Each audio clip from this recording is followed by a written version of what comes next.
I personally think that Sugaree by the Grateful Dead is one of the best Dead songs to play and practice over for two reasons. First off, I think that even though the intro is very simple and repetitive, it's a good thing to sort of hone your like rhythmic capabilities as you're playing kind of like a lead part, which I'll show you when I show you how to play it.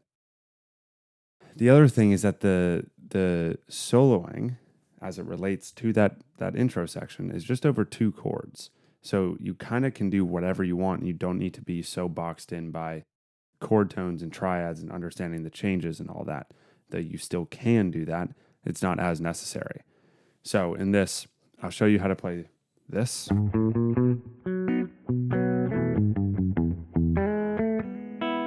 How to play the chorus or the pre-chorus and the chorus, and then also how to solo over this song. So this is how you play this intro part.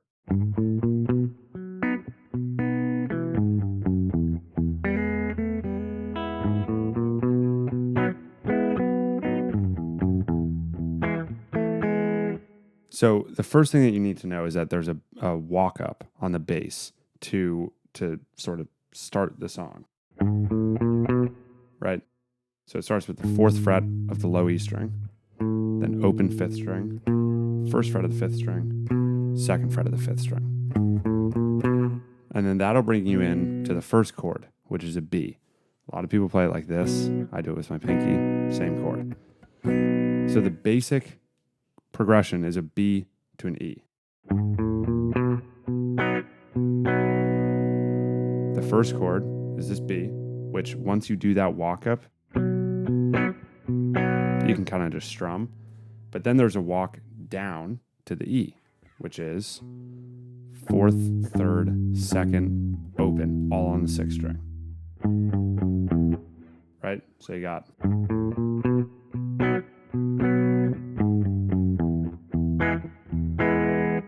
And then you got that E chord right after that. So that's the simple way of doing it. It's just a B to an E. You have that sort of like baseline thing in between each of those chords. And you don't really have to think about much more than that. If you want to, you can make that a little bit more complicated, which is what I like to do because it's just more fun. So what I'll do instead is I'll do the same sort of walk up.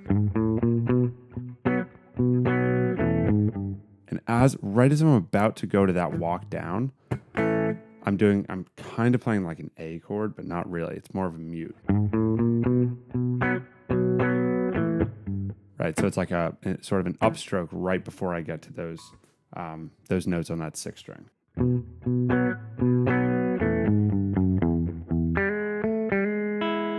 And then when I get to that E chord, I won't actually just strum it as is, but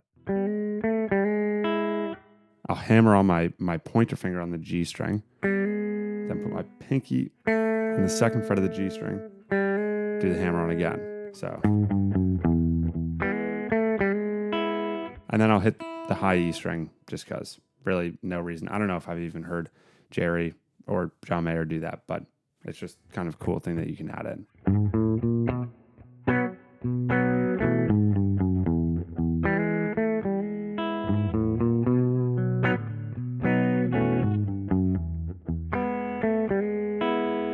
So that's the intro lick and the part of the song that you'll be playing like 70% of the time that you're playing this song. The other 30% of the time, which those numbers are not accurate, but just trying to convey that is the majority of the song. The next little bit is sort of like the pre-chorus and the chorus. So the part where it's like...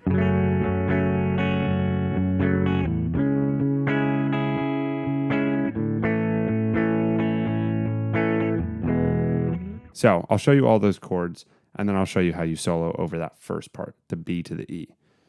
So the chords for this pre-chorus chorus part are an F sharp minor to a C sharp minor to an A to an E. Then you'll do the walk up to the B, up to a C sharp minor, E.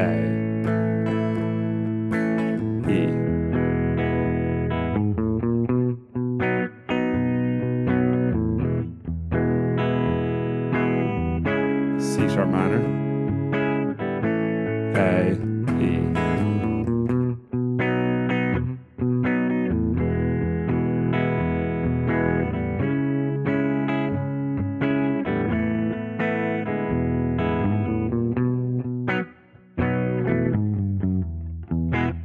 Right?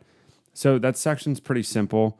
I think the only thing to really note is that if you're trying to think about what the key of this song is, technically it is E major because those chords all sort of agree with E major.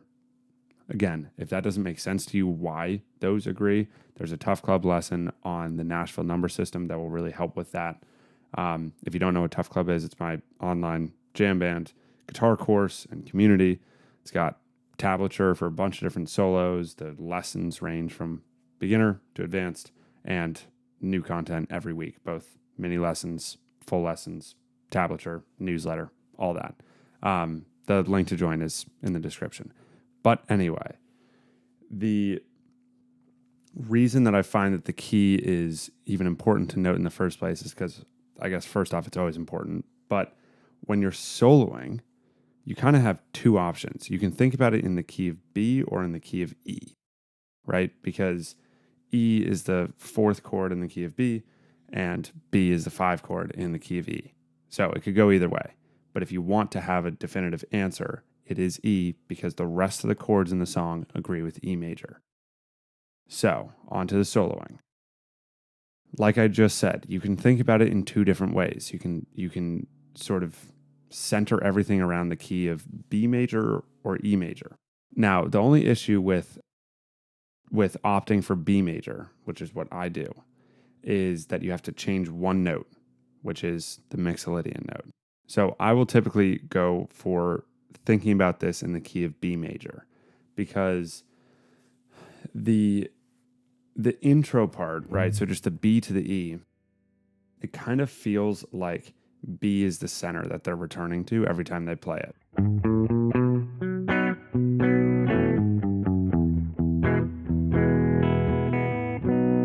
Right? To me, that kind of feels like the home chord.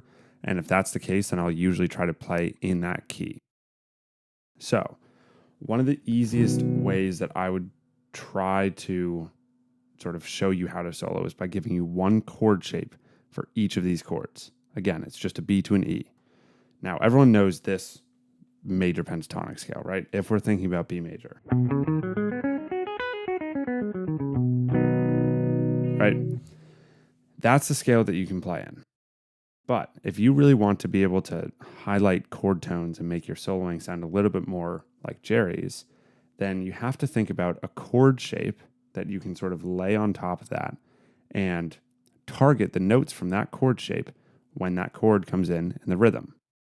So if I were playing over this, I would see that there's this like G-shaped B chord. This making this shape here comes from understanding the cage system, which is a super, super important system for understanding chords and scales and triads and all that. So if you don't know what the cage system is, there are tons of Tough Club lessons on this that break it down. I struggled to figure it out for so long and finally figured out the way that worked for me. And I put that in a few videos. So those are the first few videos in Tough Club on the course. So go check it out if you don't know what the cage system is. But if you do, then for that one chord, that B, I'm going to think about this G shape. Now for the E, since I know that this pentatonic scale is right here, I want to find an E chord that is in those same 4 frets.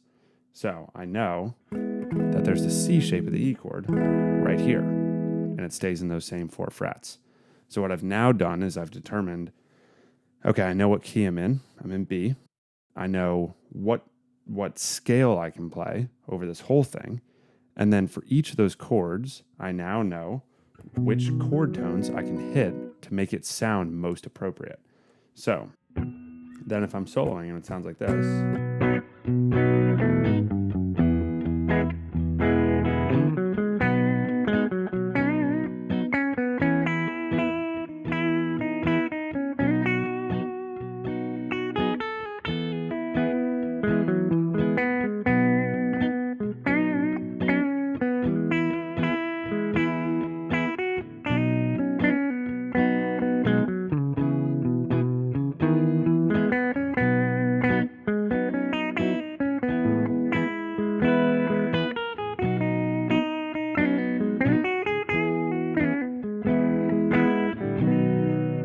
right?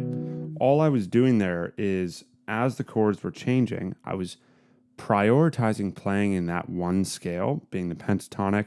I added in some major notes and a mixolydian note in there. If you don't know the major scales or the mixolydian, again, there's a Tough Club lesson on this.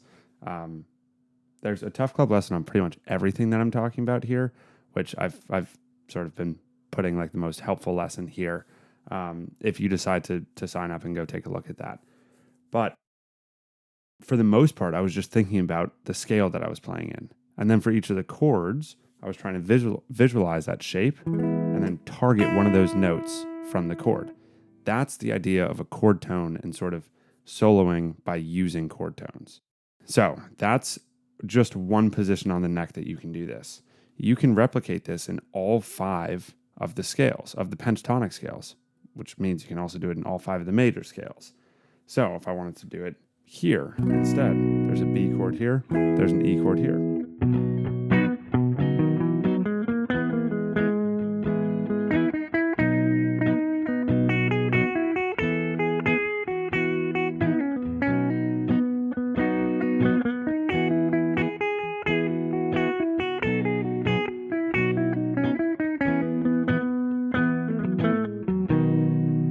Right? And you can do it all over the neck.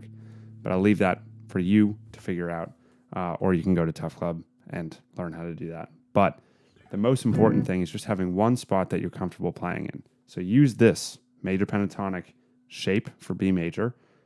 Look at those 2 chords. Try to play the chord tones as you sort of hear them in the rhythm.